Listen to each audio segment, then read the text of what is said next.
Hello, everyone. I'm Matt again, and I'm thrilled to be here to talking to you about a topic that is close to my heart, but a critical for everyone in this room. We are going to dive into the world of Zone 2 and Zone 5 or VO2 max training, how it affects the cardiovascular system, and how it can help us age gracefully. Before we begin, I want to share why I'm so passionate about this. As a physical therapist in rehabilitation, I see a lot of aging adults. And I spent my career learning about the body and how we can adapt it. Importantly, how we can influence the changes of the aging process. I watched my father struggle with this, slowly losing his function as he has periods of injuries throughout his life, preventing him from working on the farm. These experiences lit a fire to find practical, effective ways to help people maintain their vitality and independence as they age.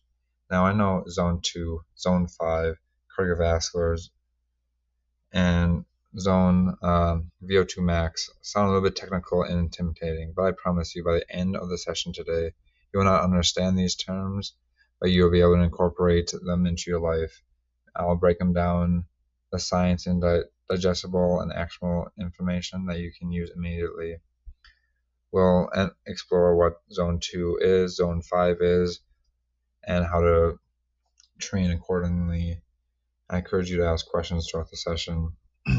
Before diving in, I always like to share a statistic that is shocking with me. According to a study, just incorporating 150 minutes of moderate exercise can add 3.4 to 4.5 years to your life. Not just adding years to your life, but adding life to those years. Maintaining the ability to play with grandkids and travel in the world, or simply just explore the activities you normally like to do. So, are you ready to learn how to train smarter, age better, and live life to the fullest? Let's begin. For those who do not know me, my name is Matt. I'm the physical therapist at GL Rehabilitation since the end of 2020. This helps me provide for my wife and 3 kids. And throughout this process, I started off my journey being born and raised on a dairy farm in western Wisconsin called Prescott. I stayed living on the farm to attend the University of Wisconsin River Falls, and I obtained the certification of exercise sports science and with the certification of exercise physiology specialist. Then I went to University of Wisconsin-Madison for my doctorate of physical therapy, and while I was there, I obtained my certification in strength and conditioning specialist. After that, I obtained and did my residency in orthopedics at UW Health in Merida, and I got the chance to sit for the orthopedics clinical specialist. So I know it looks like I have a lot of alphabet soup at the end of my name. I just wanted to demonstrate and share how passionate I am for helping others. And this is the whole point of why I want to further my education and keep on learning to help my patients get the best care that they deserve. Alright, so let's give an overview on what this 8-week course is going to cover. So this first week is going to just be introduction to the topic and what is aging gracefully and how can we take aging into our hands. And then we'll do some baseline measurements. We'll learn about what measurements to take to help us kind of gear this program to you. And then the other components are talking about the different pillars of the aging gracefully process, the strength, aerobic, anaerobic, and stability and mobility. The last 2 weeks are kind of some miscellaneous topics and trying to find the best plan of bringing everything together. Some housekeeping things. As you signed up and registered for the class, there was a $10 fee for today's admission. So that gives you access to online lectures. From that process, we are also going to want to do that every week to just also, if you find that, man, I'd love to end up doing what Matt is talking about, but can't actually do it because you have an injury or you have some kind of functional limitation, strength, and you just don't feel comfortable doing that, then it actually qualifies you for an order for physical therapy. We just need to contact the doctor and say, oh, John Doe having some knee pain that's limiting his ability to do walking, or Johnny is having a hard time getting off the ground. Can we do some physical therapy to get him some strength and balance to get him off the ground? And this is a disclaimer and a liability statement. This is educational purposes only, and we unfortunately cannot take any liability for the actions you learned from. Hopefully, you're learning from me. When you think about aging, what comes to your mind? For many of us, we might picture a gradual decline in physical activities, struggling with the activities you normally do through day-to-day tasks, or the common joke, it sucks getting old, but it beats the alternative. It doesn't have to be that way.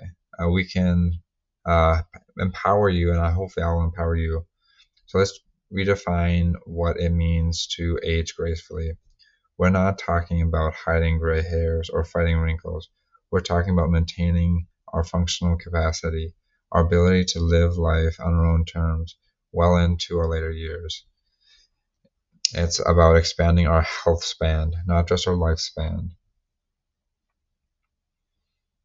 Functioning capacity incorporates several areas: our cardiovascular endurance, which allows us to take that dream hike in the mountains for a breathtaking view and not getting out of breath; our muscular strength, our power, which allows us to pick up grandchildren, catch ourselves when we trip; our flexibility, our balance, to keep our mobility and reduce our risk for falls. All these aspects are trainable, and that's where the concept of aerobic and anaerobic fitness comes in. Think about a house. Aerobic fitness we can all explore through Zone 2 is the foundation of which we can perform sustainable activities, keep our health of our heart and blood vessels healthy, influenced by brain and mood. This is a kind of fitness to help enjoy long walks. But a house isn't complete without a foundation, is it? This is where anaerobic fitness comes in. Through Zone 5, it is like the frame of the house. It gives us the power, the speed, the ability to handle short and intense bouts of exercise. This type's framework, the muscle mass is keeping that metabolic high. Now there's something critical to understand. Both anaerobic and aerobic capacity naturally decline as we age. The rate at which it declines is not set in stone, though. Let us show so we can improve that, and we actually can, as we get older, we can actually improve our physical aerobic capacity as long as we're training. There are normative things that do happen, but we can mitigate those changes. So remember, aging is going to happen, but the decline is optional, and you can slow the progression of the aging process. So let's explore how to make sure that we're aging on your own terms. Now that we understand the importance of maintaining both our aerobic and anaerobic fitness as we age, let's dive in the fascinating world of how our body actually produces energy during exercise.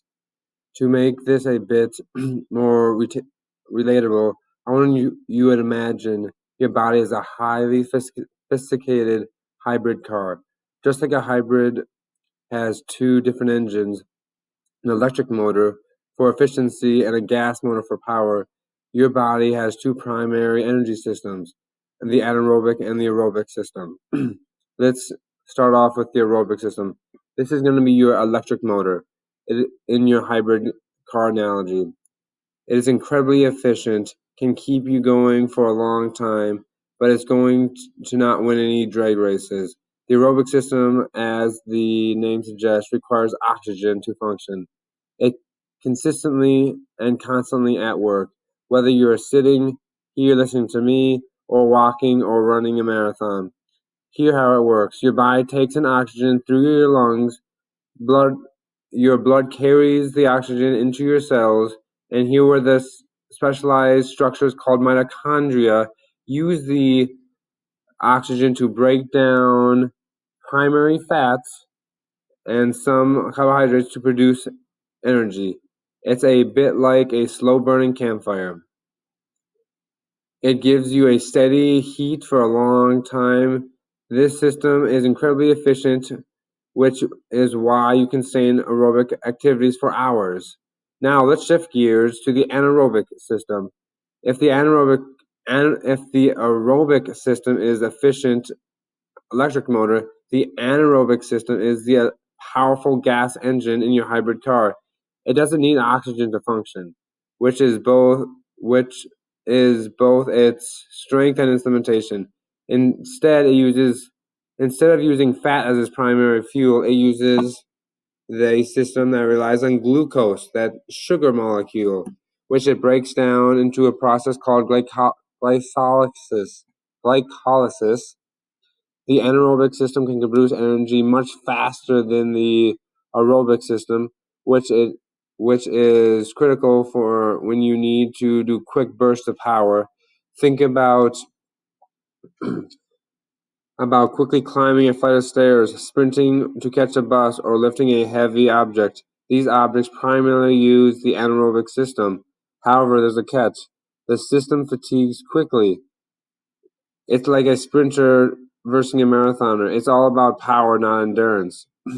Now, you might be wondering, if I have these two systems, when does my body use each another?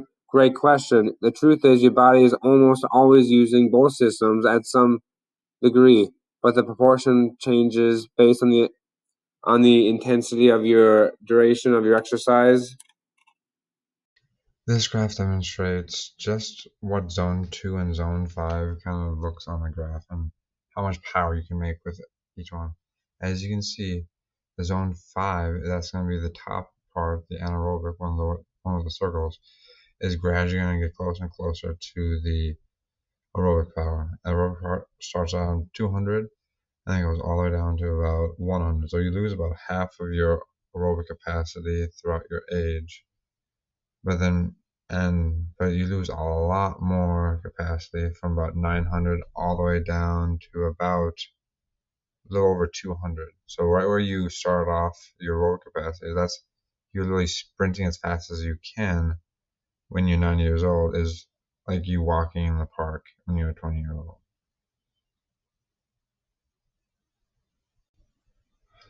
This graph demonstrates how the energy systems all work together. It's not one or nothing. It is like a combination of a lot of aspects. As you can see, this anaerobic, there's different components of the anaerobic ability. And then we have the red line that's going to be the aerobic, or more that zone 2 routine. So you can see how there's a overplay, how just like the hybrid car analogy, you're going to be having some bit of the electric car coming on, and then you're going to have some of the internal combustion engine, the gas engine on as well. So I just always like to have a visual of some of these concepts. Now that we understand the basics of our body's energy systems, let's dive into the heart of our discussion, Zone 2 training. Before we do, let's do a quick touch on the concept of training zones.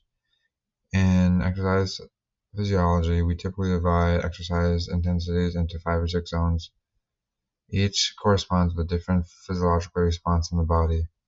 Today we're going to focus on zone 2, which I like to call the Goldilocks zone of training.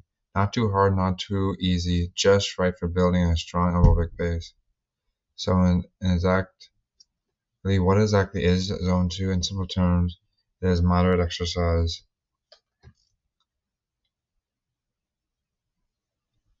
where your heart and your body is working just enough to have significant adaptations, but not so hard you can't sustain it for a long time. Typically falls within 67% of your max heart rate zone. Now, don't worry, we're not going to calculate it. There's a easier way of doing it. And there's a lot of different factors like his age, fitness level, stress, sleep, impact that heart rate. Weekly training conditions and genetics play a huge role in what that zone 2 is going to be. So let's talk about how can we measure it. In a laboratory setting, we have some pretty sophisticated tools at our disposal. One is indirect calorimeter, where you actually measure the oxygen and carbon dioxide used and produced while exercise. You have a face mask on while you're doing that to measure this. This gives a clear picture of what energy system is being used. Another method is blood lactate testing. By measuring the amount of lactate in your blood at different exercise intensities, you can pinpoint the exact moment when your body starts relying more heavily on the anaerobic system and the upper limit of zone 2. But on this,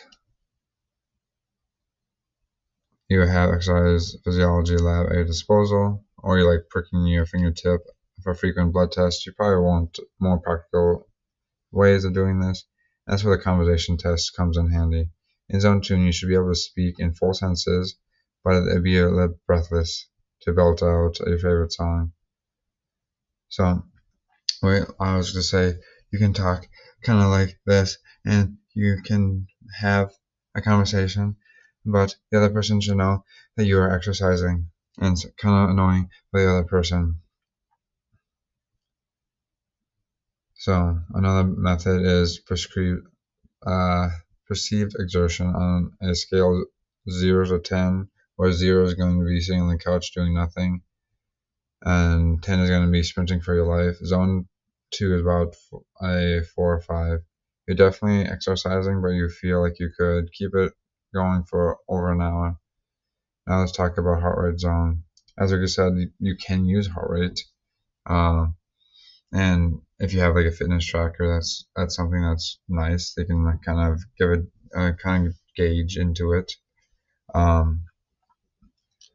so you can figure out around where your zone 2 normally is. But like we said, it has a lot of variations. Remember, these numbers are just a starting point. The most important thing to listen to your body and use the conversation test or the perceived exertion as your guide. Now I want to address the common misconceptions. Many people think that they're not exercising and they're not getting anything out of the workout because you don't feel you're gasping for air, you're feeling the burn. But the beautiful thing with zone 2 is its sustainability. It might feel deceivingly easy, but trust me, the physiological adaptations are happening in your body, and they're amazing.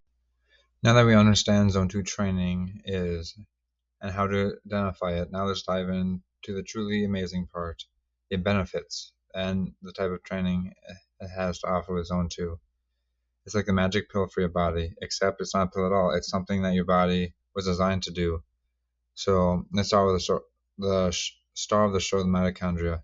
Now you might have flashbacks to high school biology, but stick with me here. This is where the magic happens. Mitochondria are tiny structures in your cell, often called the powerhouses because they're responsible for producing energy. Think about them as the engines of your body. Zone 2 training is like the mitochondria boot camp. It increases both the number and efficiency of these cellular powerhouses. Imagine replacing a single old inefficient engine in your car with multiple high performance engines. These essentially what zone 2 training does to your body. More mitochondria mean more energy production, and more efficient mitochondria means you can do more with less fuel. But it gets better. Zone 2 training doesn't just give you more engines, it teaches your body to use a better fuel source, fat. This process is called fat oxidation, and it is a game changer for both performance and health. When you train zone 2, you're teaching your body to become a more efficient fat burning machine. Here's why this matters. Fat is almost unlimited fuel source in our bodies, even for the leanest among us.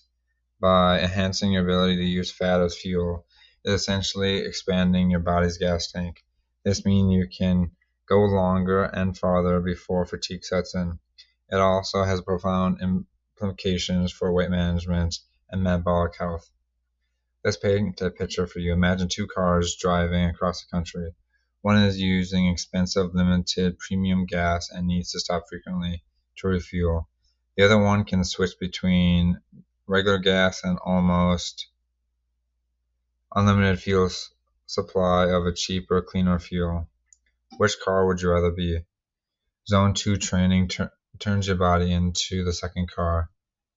Ability to efficiently use both carbohydrates and fats for fuel. Now let's talk about lactic clearance. Remember we discussed the anaerobic system and how it is a source for your body and knows how to use it. Zone 2 improves your body's ability to clear lactate from your bloodstream and use it as fuel. This has two major benefits. First, it delays fatigue during high intensity exercise, and second, it improves your overall endurance. Think of lactic clearance as having a really efficient recycling system in your body. Instead of letting waste products build up, your body learns to recycle them into useful energy. This means you can go longer and harder, whether you're running a marathon or playing with your grandkids. But the benefits of Zone 2 don't stop there. Let's talk about your heart. Zone 2 training is incredibly efficient at improving cardiovascular health. It strengthens your heart muscle, improves the elasticity of your blood vessels, and can help lower blood pressure. In fact, a study published found that regular moderate intense exercise similar to Zone 2 is associated for 50% reduction in cardiovascular diseases. It works wonders with the mind as well. The steady rhythmic nature of this type of exercise is shown to reduce stress, improve mood, and enhance cognitive function. It's like meditation in motion. I want you all to take a moment and think about these benefits that could impact your life. Maybe it's having the energy to play with grandchildren, getting without getting tired. Perhaps it's finally taking that hiking trip you always dreamed of. Or maybe it's simply feeling more vibrant and alive in your day-to-day life. The beautiful thing about Zone 2 training is the benefits compound over time and not about quick fixes or dramatic transformations. It's about consistency of giving your body the stimulus it needs to become stronger, more efficient. In our next section, we're going to dive into the practical aspects of incorporating Zone 2 training into your life. Let's get ready to harness the powerful magic pill for yourself. Now that we understand what Zone 2 training is and why it's beneficial, let's roll up our sleeves and talk about how to incorporate it into our life. After all, knowledge is power, but applied knowledge is life-changing. First, let's recap how to identify Zone 2. Using the talk test or the conversation test, you should be able to get a few words out per breath, and do this about every 5 or 10 minutes within your exercise. Adjust the intensity as you need to. Understanding when you're going up hills, you're probably going to be dipping into that Zone 3, so just adjust your pace accordingly. This assessment gives you a good starting point for your Zone 2. Now let's talk about the nuts and bolts, the training protocols. Ideally, we're aiming for sessions that lasting 1 hour. Now I see some of your eyebrows raising. Yes, that sounds like a long time, especially if you're new to this training. But remember, Zone 2 is all about sustainability. You're not pushing the limits. You're finding a pace you can maintain. And frequency, the sweet spots is 4 to 5 days per week. This gives your body enough stimulus to create a positive adaptations we talked about earlier, while still allowing adequate recovery. It sounds like a lot. Don't worry. Even 3 days a week can provide significant benefits. Now, I know what you're thinking. There's no way I can fit 4 to 5 hours of exercise in my week. I hear you. I want to assure you this is just the gold standard and what we're all trying to strive to become if we live in a bubble of exercise. The key to understand is where you want to begin and how it can progressively gradually increase. If you're new in exercise after a long break, just start with 20-30 minutes per session, or you can break it up into two sessions of 30 minutes, 2 sessions of 15 minutes, totaling 30 seconds. If it's better into your day. The important thing is consistency. As you build your fitness, you can gradually increase the duration of your sessions. The good rule of thumb is adding 10% of total time per week, but that's could take some time to build up. So it's just a very conservative measure of doing it. One thing about the beautiful thing of zone 2 training is it's versatile. You can do it with any type of exercise: walking, jogging, swimming, rowing, even some types of yoga and dancing can probably get you into the right intensity. And the variety helps prevent boredom. Let's address some common challenges you might face. Time is the biggest hurdle. If this is the issue, try breaking up sessions into smaller chunks as we talked about. Motivation is another, especially trying to immediate that runner's high. This is why we can't. So when motivation is kind of be challenging because you don't feel the runner's high very often. It's very long and boring sometimes. That's why it's a good thing that you can probably put on a podcast or do an audio book that you can do doing this. Yeah, using this time as more learning about your body versus I'm doing this boring, tedious thing. One tricky aspect of zone 2 training is maintaining the proper intensity throughout the zone. It's easy to accidentally drift off into higher zones or lower zones. So that's why that talk test is going to give you a good feedback, or if you want to invest in a heart rate monitor, I would recommend that.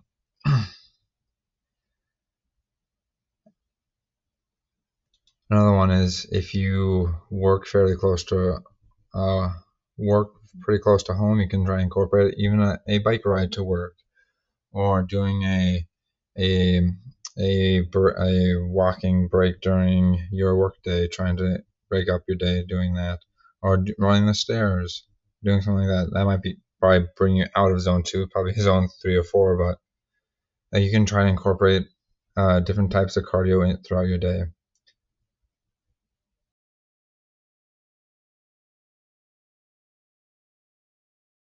As we're diving deeper into the world of zone 2 training, it's understanding our bodies are not a machine.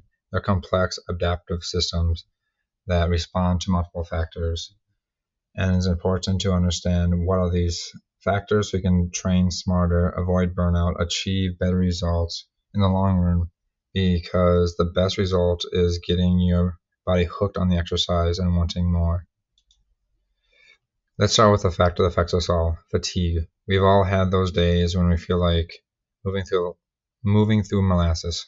While fatigue can have an impact on our zone 2 training, when you're fatigued, your heart rate might not respond the same way as it does when you're fresh. You might find that you're working at what feels like usual zone 2 effort, but your heart rate is lower than expected. This is why your body is protecting itself. It's saying, hey, we're a bit tired here. Don't push too hard today. Listen to your body and listen to your how your body is responding is going to be key. Another one to consider is your glycogen storage. It's about how much storage of carbohydrates you have in your body. When you're doing a lot of exercise or you're having a low carb diet, you might have low glycogen storage. There's another fascinating metric that's getting a lot of attention. That's heart rate variability, or HRV. It's about your heart rate's variability during during sleep and how much variation you have between them. If you have a high heart rate variability, it indicates your body is well recovered and ready to take on more training stress. A low HRV, on the other hand, suggests you might be fatigued or stressed. Many modern fitness trackers and smartwatches can measure heart rate variability.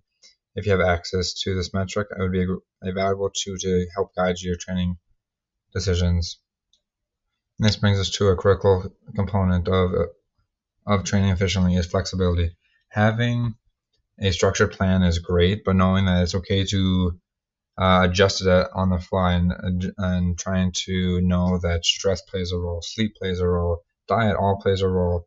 So we're not robots. We have to figure out and understand how we can do these things throughout. So listen to your body. Your body's giving great feedback. So be flexible on your training days. Adjust as you need to. Look at the big picture. Your training does not have to happen in a vacuum. There's all aspects of life that it occurs. If you are more stressed or have less sleep, or prioritizing recovery is a great way to start. Remember, Zone 2 training is a long-term sustainable improvement of your body's health and fitness. Now that we've covered Zone 2 training in depth, let's shift our focus onto the other spectrum, Zone 5 training. Zone 5 represents the highest sustainable intensity you can maintain during exercise. It is where you're pushing your body to the absolute limits. When we talk about Zone 5, we're essentially talking about your VO2 max. VO2 max is the maximal rate of which your body can consume oxygen during exercise. It's the key indicator of your cardiovascular fitness and endurance performance. In professional settings, Zone 5 is typically measured through VO2 max testing. It involves exercising progressively higher intensities while wearing a mask that measures oxygen and carbon dioxide production. However, unless we have access to this sports lab, we don't have this very practical measure. For most of us, we're going to be doing this based on perceived exertion. Zone 5 is going to be working at your very utmost. And it's important to know that Zone 5 efforts typically are very short in duration. We're talking about 30 seconds to maybe 8 minutes at the most. That's a big zone right there, but at the end of that session, you should feel like you're about to collapse, which is not the funnest part of this training. It's not for the faint of heart. Before we go farther, I want to emphasize the importance of safety because of that. This is high intensity, not suitable for everyone. If you have any health considerations or concerns about and new to exercise, it is critical to consult your healthcare provider before incorporating Zone 5 training into the routine. And I always recommend having a good 2 to 3 months of Zone 2 training in before we even start doing it. And that's why we have to get the foundation of Zone 2 before we start building that peak of the pyramid of Zone 5. So let's do a little analogy to help us understand what VO2 max does and how it goes throughout the body. Like we said, VO2 max is the max oxygen your body can take in, deliver to the muscles, and use during intense exercise. Think of this as your body's engine to burn fuel efficiently. In this case, oxygen is your fuel, and your VO2 max measures how well your body uses that fuel to create energy.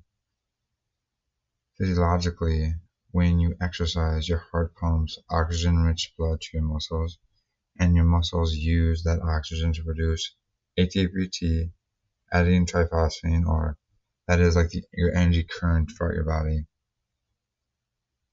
which powers all your movements. The more oxygen your body can effectively use, the more energy it has to sustain activity, and the higher your VO2 max is. Now let's take that back to the car analogy.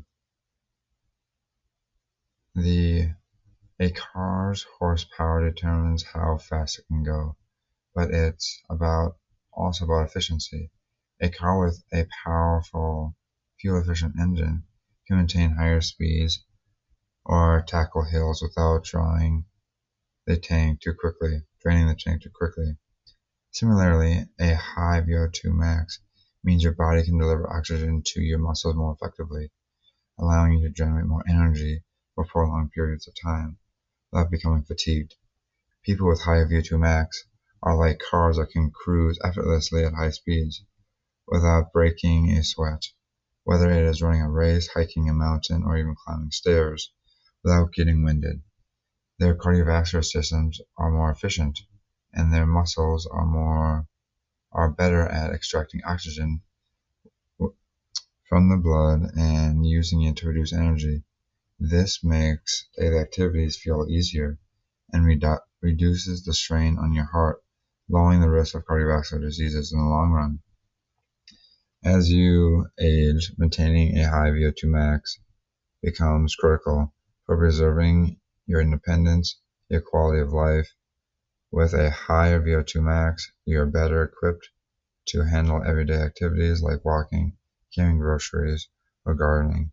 Without enough oxygen capacity, these activities become harder and more tiring, which lead to more sedentary lifestyle.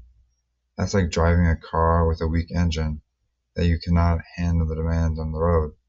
If your VO2 max is too low, it's as if your engine cannot reach the minimum speed needed to get on the highway. For example, many daily tasks require a baseline VO2 max, and if you cannot meet that threshold, you start missing out on the joy, fulfilling activities that keep you engaged in life. Tasks becoming exhausting, and over time, you lose that physical capability to enjoy life's adventures, limiting your freedom and independence. The physiological truth is that improving your VO2 max means improving how well your heart pumps, how much blood your how your blood, how much blood your lungs can oxygenate, and how well your muscles extract that oxygen to produce energy. This not only enhances your performance in physical activities, but also extends your health span, giving you more active, enjoyable years. Now that we understand what Zone 5 training is, let's explore why you might incorporate it into your fitness routine. Zone 5 training offers some significant benefits that can enhance both athletic performance and overall health. First, let's talk about the anaerobic capacity. Anaerobic means without oxygen, and it refers to your body's ability to perform high-intensity efforts when the demanding for energy exceeds the available oxygen supply. By training in Zone 5, you're pushing your anaerobic system to the limits before you improve your abilities to perform high-intensity efforts. This is particularly beneficial for activities such as requiring short bursts and max efforts, like sprinting and powerlifting. Next, Zone 5 training is excellent for increasing max power output. Power is the ability to exert force quickly. It is critical for many sports and everyday activities. By training consistently at your highest ability level, you'll teach your body to recruit more of these muscle fibers, those quick type 2 fibers, leading to improvements over overall power production. But perhaps the most exciting thing is potential impact on longevity. And here's the chart we had from our baseline measurements. So we'll bring it back again. The data kind of represents if you are 50 years old and having a VO2 max at the elite level, which is defined as the top 2.5% of your age group, is associated with a 5-fold reduction in all-cause mortality risk. That puts in perspective a 50-year-old elite athlete has a VO2 max around 52, 53. Now, I want to be clear, it doesn't mean that you have to train like elite athletes to see benefits. Any improvements in your VO2 max can potentially have positive effects to your health and longevity. It is key to find balance and works for you. Getting you out of the lower quartile or the poor or fair category into the good or excellent, as you can see on the top of it, greatly increases your and lowers your chance of mortality during the next 10 years. So any of the improvements is going to be important. So let's recap. It is the highest intensity you can sustain for about 4 hours to 8 minutes. It can be measured professionally or based on your perceived exertion. Safety is paramount when always doing this, and you get a lot of bang for buck when you're doing this. So now that we understand Zone 5 training and why it's beneficial, let's talk about how to actually incorporate it. There's a few different ways. We're going to be focusing on two methods that works most for most people. First, let's talk about the 4x4 protocol. It's popular because it's well studied.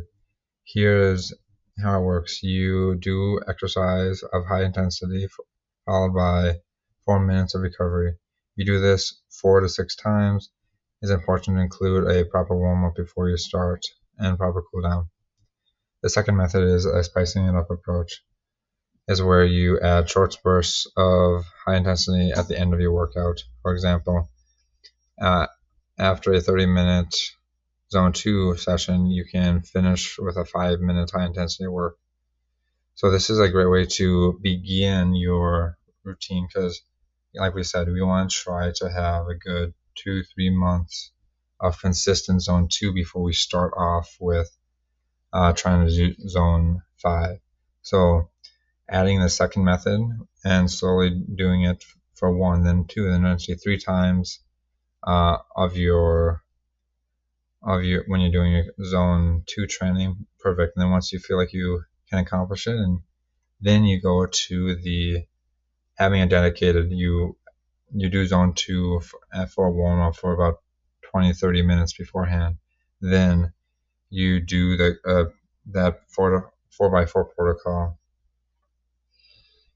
and making sure you listen to your body. It's gonna feel like it's gonna be a lot, so it's okay to dial it back if you need to.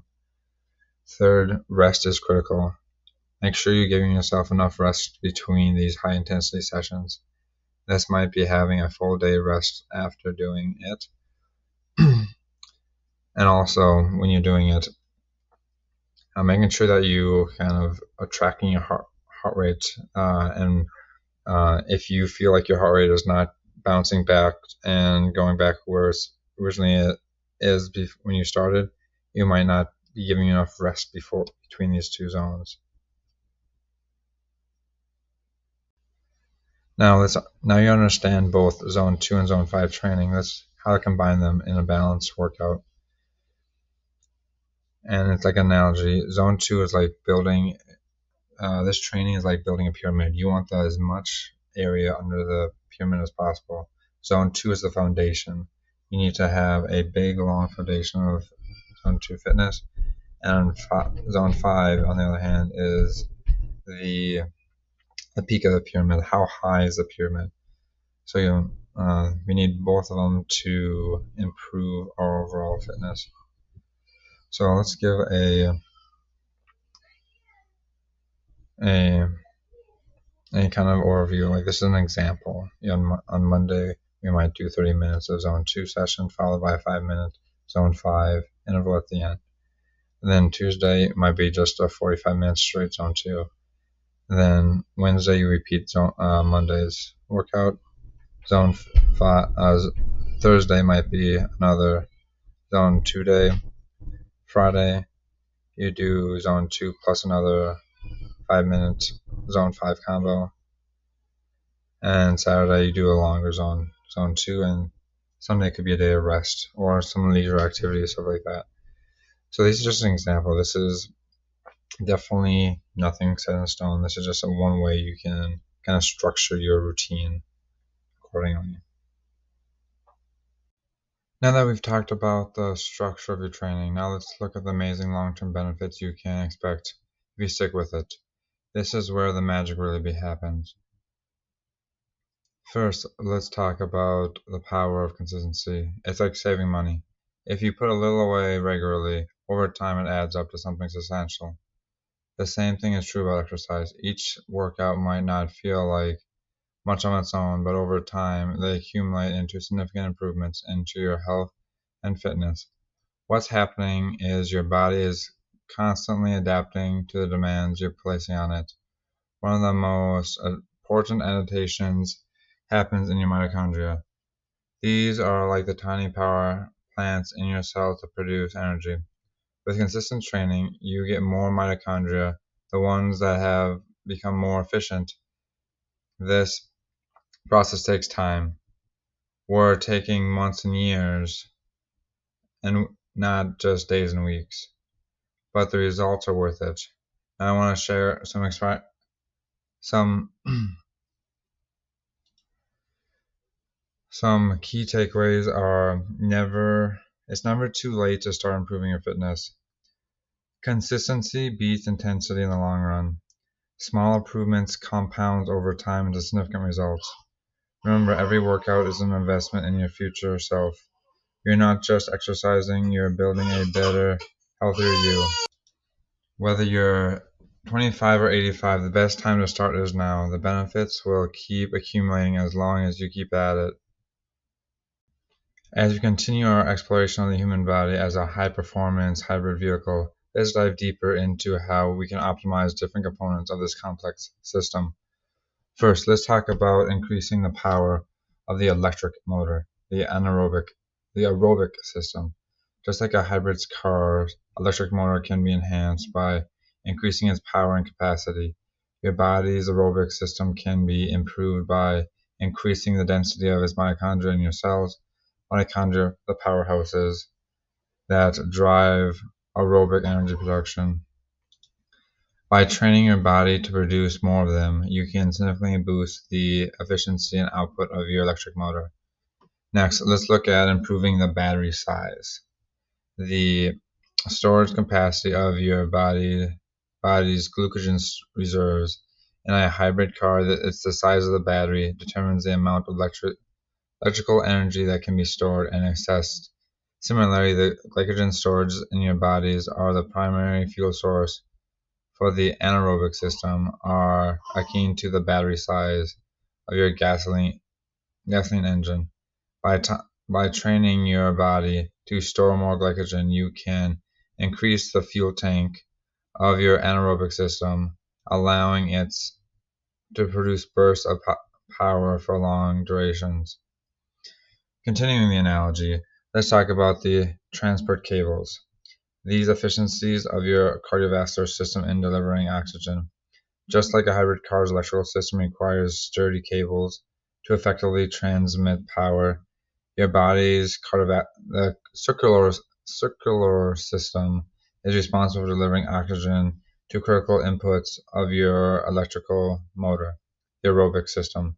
By improving your efficiency of the cardiovascular system through aerobic training, you can enhance the cable size and optimize the transport of oxygen to your working muscles. As we age, the ability to produce power quickly and the ability of our body to produce power quickly in intense exercise bouts becomes increasingly important for maintaining muscle mass and preventing falls. By training your anaerobic system, you can preserve this critical capacity, ensuring that your gasoline engine remains responsive and capable of delivering the power needed for activities such as sprinting, lifting, catching yourself. Finally, remember that your body is an adaptable machine that responds to the demands you place on it. Zone 2 primarily targets your aerobic system, building the foundation, ensuring fundamental endurance and health. Zone 5 training pushes your anaerobic systems to its limits, maintaining your power and ability to handle life's more intense moments. Understanding these energy systems is the first step towards training smarter, not just harder, to optimize the performance of your body's hybrid powertrain. Let's take a moment to explore some additional call analogies that can help you visualize the effects of different types of exercise. For example, aerobic exercises like regularly rotating and replacing the tires on your car. It keeps the tread depth of your cardiovascular system fresh and responsive. Just as a car needs to have regular oil changes to maintain peak performance, your body requires adequate rest and recovery between workouts to prevent increased engine wear and decrease efficiency in both your anaerobic and aerobic systems. Proper wheel alignment is also critical for the car to handle smoothly and efficiently, just like a balanced training of aerobic and anaerobic system is vital for the overall health. An alignment issue in your training is like overemphasizing one energy system can cause uneven wear and tear and handling problems, leading to a imbalance and less responsive vehicle. By continuing to draw on these insights parallels between your body and a high performance hybrid car, we can better understand how to optimize different components of your powertrain and unlock the true athletic potential. As we wrap up our discussion about Zone 2 and Zone 5, I want to take a step into the future and the present. Today's world, health isn't just reactive anymore. It can be predictive and personalized. The concept of Medicine 3.0 means moving beyond one size fits all advice and towards plans tailored towards your data, your goals, and your unique responses. It isn't just about elite athletes. With smartwatches, heart rate monitors, or even a pen and a notebook, you can begin collecting valuable insights about your own progress. And yes, AI is playing a bigger role. Systems like Whoop or already use algorithms to suggest when you can push harder or when you should take more of a rest. The takeaway, your body is adaptable, but the more precise you track it, train it. So whether you're chasing a strength, balance, energy, or endurance goal, you can now track, optimize like never before. We've covered a lot of ground in this presentation, so let's wrap it up with key takeaways so you can apply it to your own fitness journey. First and foremost, consistency is key.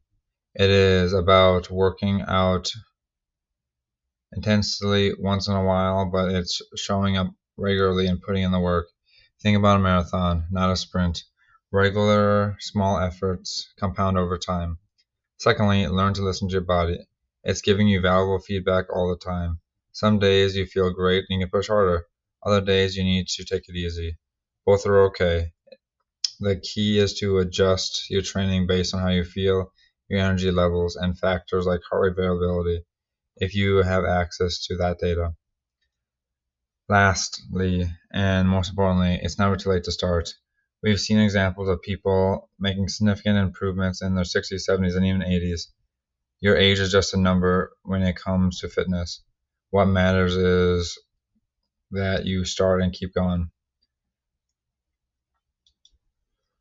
So, how do you put this into practice? Here are some steps. Focus on zone 2 training first. It's the foundation. Aim to 3 to 5 sessions per week of easy to moderate intensity. Once you feel comfortable with that, then you can introduce zone 5 training, about 1 to 2 months of consistent zone 2 training. Use a fitness app or a journal to track workouts to measure how you're feeling. This will help you see progress over time and be patient. Remember the adaptations we're talking about takes time. Trust the process. Remember every step counts, every workout, every choice to take the stairs instead of the elevator. Every time you choose to walk instead of sitting on the couch, it all adds up. You're investing in your future health and with every decision. Celebrate the small wins along the way. Did you work out consistently for a week? That's worth celebrating. Did you feeling less winded going up the stairs? That's progress. Enjoyment is critical. Asking yourself, did you catch the exercise bug?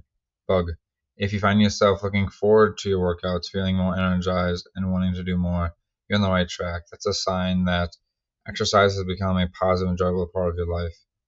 Remember, you got this. The hardest step is the first one. Everything after that is progress. So why not start today? Your future self will thank you. I'd like to introduce a case presentation that I want to just demonstrate the power of Zone 2 and Zone 5 training. This male was middle-aged. He he weighed about 325 pounds, and he started wanting to exercise and trying to lose some weight. He struggled with obesity for a long time. He was on a lot of medications, hypertension medication to help us control his blood pressure, along with medication for his type 2 diabetes. He had a A1C of 8.6, and then he had sleep apnea. He needed requiring a CPAP machine. He suffered from migraines regularly, had severe back pain, a lot of mobility issues that greatly affected his quality of life.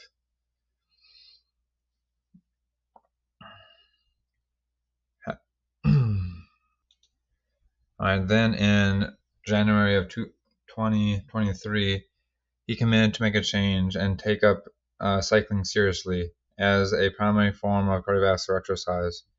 His routine was built of two cornerstone approaches. He was going for zone 2 training. He just was biking an hour and a half all to 2 hours, all the way up to 3 hours a day. This was a huge component, but he ended up getting an electric bike that allowed it a lot more enjoyable, so he could get farther onto his and explore around the country around him. And then once he felt really comfortable with this, he ended up biking hills differently and sprinting up hills, and it was performing repeat hills. We call this that zone 5 training. So he didn't know about zone 2 and zone 5 training. He just naturally ended up doing it. So let's unpack some of his results that kind of speak for themselves. Weight loss in just 2 years, he lost 80 pounds, with 60 of those pounds of the weight loss in 2024 alone. He now weighs 245 pounds and continues working towards his goal of 205 pounds.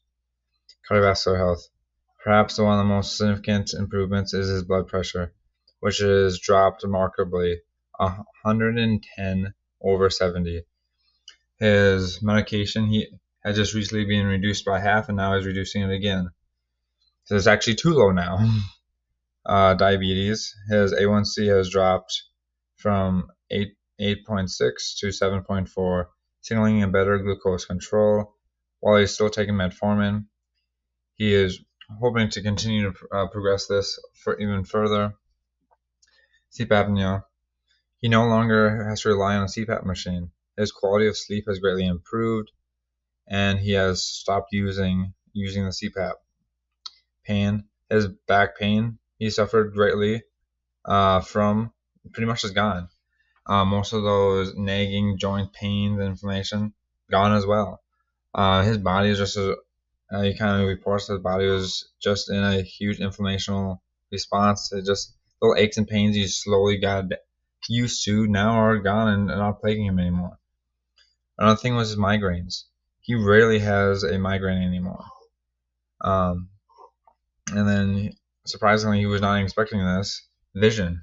So over this course, you know that his vision was actually improving. Most of the eye doctors saying like, we have a surprising result for you. And like, oh, what is this? Well, your eyesight has actually improved since the last time that we had this completed. We rarely ever see this. So it was kind of really cool to hear that from him. This case illustrates the immense power of committing to cardiovascular exercise, particularly Zone 2 and Zone 5. Both forms of training target different areas equally but important adaptations. By integrating these principles with strength training, fasting protocols, and other conscious caloric tracking, this patient was able to achieve weight loss but also improve his overall health and quality of life. There was one takeaway from this case: consistency in cardiovascular training combined with complementary lifestyle changes has the potential to drastically change someone's health trajectory. It is not just about weight loss, it's about improving longevity, enhancing daily function, preventing chronic pain and diseases as we age. So, whether you're maintaining your health or taking the first steps for better health, or you want to try to lose some weight, the commitment to Zone 2 and Zone 5 training could be the key to unlocking a healthier, longer, more fulfilling life. So, guys, if you have any questions, concerns, feel free to ask them. And just as a reminder, it's been a pleasure being able to share this information with you. And if you feel like you have an injury or some kind of functional problem that is preventing you from doing your day-to-day tasks, and especially getting off the ground, that does qualify you for a physiotherapy order if you do desire it. I can provide one-on-one feedback from you. Just scan the QR code, or uh, there's a form in the back that you can fill out as well.